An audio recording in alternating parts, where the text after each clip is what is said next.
The Ozarks is fascinated with treasure stories because everybody's got one. But you know that, well, you know about the Ozarks. There were so many possible sources of treasure in the Ozarks because this is cave country and all of our caves, you know. And the very first thing is, well, if the Native Americans had gold and silver, it had to come from someplace. And then the Spaniards that came through here, and by the way, DeSoto came right up that White River right behind us here. Really? Yeah, he passed right up there on the White River. They used that as a highway. They found in Marvel Cave right over here, they found all kinds of Spanish memorabilia. They didn't spend any, no hidden silver or gold, but I'll tell you that about that in a minute.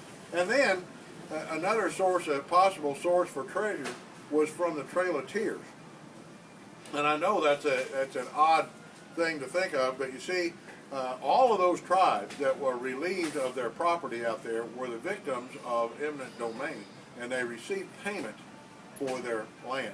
I'm not saying it makes it right, or because I've been the victim of eminent domain, and the payment's never enough.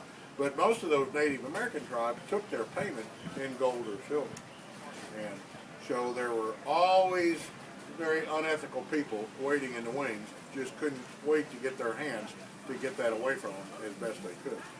And right back here, Jack Herson, who's one of the owners and founders and builders of this park right here, was talking to me over here over a piece of pie, and he said, "You do know about the 40 sacks of Spanish silver?" And I said, "No, I know nothing about that." Well, apparently, according to Mr. Herson, in 1936, the Lynch sisters owned and operated this cave over here as a tourist attraction, and they had only had 10 or 12 visitors all year.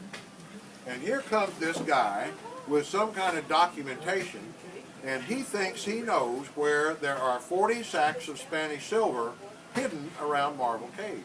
So he says to the Lynch sisters, "If you will let me look for that silver, I will pay you for the privilege of looking, and if I find it, I'll split it right down the middle with you." Well, the Lynch sisters